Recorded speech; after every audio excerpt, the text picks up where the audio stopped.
রাজ্যের প্রত্যেকটা বিদ্যালয়ে অডিট শুরু হতে চলেছে।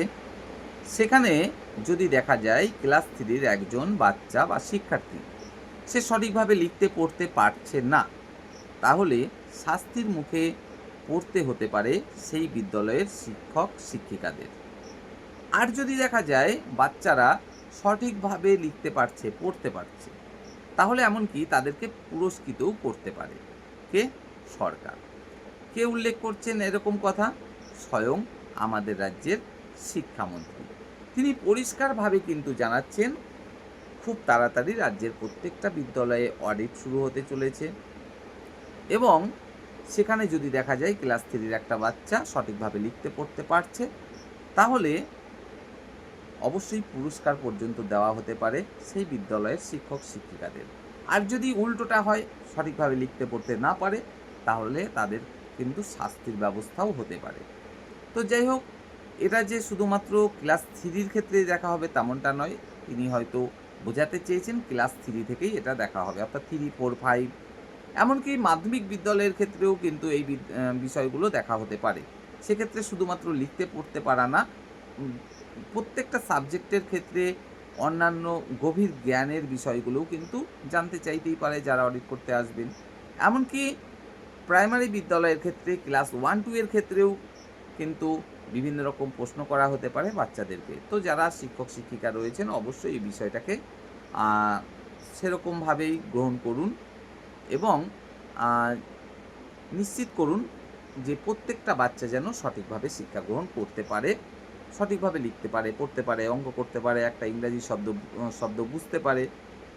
একই সাথে শিক্ষক শিক্ষিকাদের হয়ে আমি কিছু মন্তব্য এখানে উল্লেখ করব। সেটা হলো, একজন শিক্ষক শিক্ষিকার তার মূল দায়িত্ব কিন্তু বাচ্চাদেরকে পড়ানো, শেখানো, এক কথায় শিক্ষাদান করা। তাদেরকে কিন্তু আমরা আজ নতুন নয়, বছরের পর বছর ধরে দেখে আসছি বিভিন্ন রকম অন্যান্য ডিউটিতে কাজে লাগানো। ভোটের ডিউটি, এসআইআরের কাজ, বিএলওর ডিউটি, বর্তমানে আবার এসেছে সেন্সাসের কাজ। এরকম ডিউটি যদি কন্টিনিউ চলতেই থাকে এবং তাদেরকে যদি এই সমস্ত ডিউটি করতেই হতে থাকে, তাহলে স্বাভাবিকভাবেই বিদ্যালয়ের পঠন পাঠনে কিন্তু ব্যাঘাত ঘটে। আপনারা হয়তো অনেকেই বলবেন যে সেন্সাসের কাজে তো বলা হচ্ছে স্কুলের ডিউটি করে তারপরে সেন্সাসের কাজ করা। এটা কিন্তু আমাদের মাথায় রাখতেই হবে, যখন স্কুলের ডিউটিটা করবে একজন শিক্ষক বা শিক্ষিকা, স্বাভাবিকভাবেই তিনি কিন্তু একটু হলেও মানে সারাদিনের যে ক্লান্তি, তারপরে কখনোই সঠিকভাবে সেন্সাসের কাজ করে উঠতে পারবেন না। একটা বিরক্তি আসবে, একটা ক্লান্তি আসবে, তাহলে কি হবে? সেন্সাসের কাজের জন্য ছেড়ে দেওয়া হবে, ঠিক এসআইআর এর কাজের ক্ষেত্রে যেমন হয়েছিল, অন ডিউটি দেওয়া হয়েছিল। তাহলে বিদ্যালয়ে পড়াবেটাকে? তো যাই হোক, বছরের পর বছর ধরে যে বিষয়টা চলে এসছে, এক মুহূর্তে নতুন সরকার এসে সেটা পাল্টে দেবে এটা তো আর সম্ভব নয়। কারণ আরও প্রচুর সংখ্যক শিক্ষক শিক্ষিকা এমনিতেই প্রয়োজন। তাছাড়া এই ডিউটিগুলো যদি অন্য কোনো ডিপার্টমেন্টের কর্মচারীদের দিয়ে করানো হয়, সেক্ষেত্রেও কর্মচারী তো প্রয়োজন। তো হয়তো বা বাধ্য হচ্ছে সেন্সাসের কাজ এই শিক্ষক শিক্ষিকাদের দিয়েই করাতে। আগামী দিনে হয়তো আমরা ব্যতিক্রম কিছু দেখতেই পারি। হয়তো বা শিক্ষক শিক্ষিকাদের মুক্তি দেওয়া হতে পারে এই সমস্ত কাজগুলো করা থেকে। হয়তো বা অন্য কোনো কর্মচারীদের দিয়ে এই কাজগুলো করানো হতে পারে। অবশ্যই সেটা যদি হয়, অবশ্যই আমাদের রাজ্যের শিক্ষা ব্যবস্থার জন্যই সেটা মঙ্গল। তাছাড়া আরও একটা বিষয় উল্লেখ করব, প্রত্যেকটা বিদ্যালয়েই দেখা যাবে এমন কিছু শিক্ষার্থী থাকবে যাদের জন্য বিশেষ প্রশিক্ষণপ্রাপ্ত শিক্ষক শিক্ষিকার কিন্তু প্রয়োজন। তাই প্রত্যেকটা বিদ্যালয়েই এমন শিক্ষক শিক্ষিকা নিয়োগ করা কিন্তু অত্যন্ত জরুরি।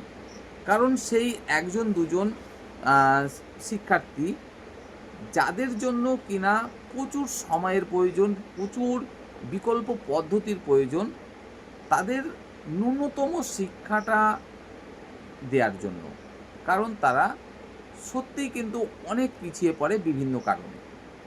এবার তাদের জন্য যদি অত বেশি সময় দিতে হয়, তাহলে দেখা যায় ক্লাসের আরও যে প্রচুর সংখ্যক শিক্ষার্থী রয়েছে তারা তাহলে পিছিয়ে পড়বে। তখন স্বাভাবিকভাবেই শিক্ষক বা শিক্ষিকা যিনি থাকেন, তিনি সবার কথাটাই মাথায় রাখতে চান এবং একদিকে কী করেন, যারা এগিয়ে যাচ্ছে তাদের কথা মাথায় রেখে তাদের জন্য চিন্তা করেন। আবার অন্যদিকে যিনি পিছিয়ে যাচ্ছেন তার কথাও চিন্তা করে তার দিকেও লক্ষ্য দিতে চান।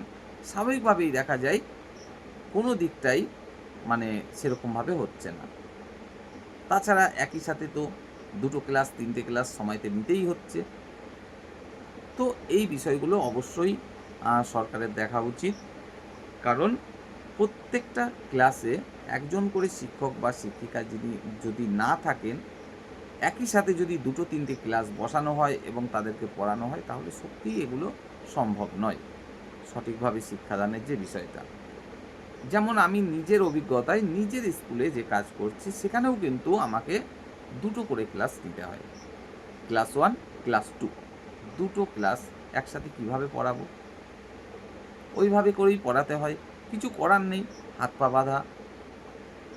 সরকার বলছেন 30:1 শিক্ষার্থী এবং শিক্ষকের সংখ্যা।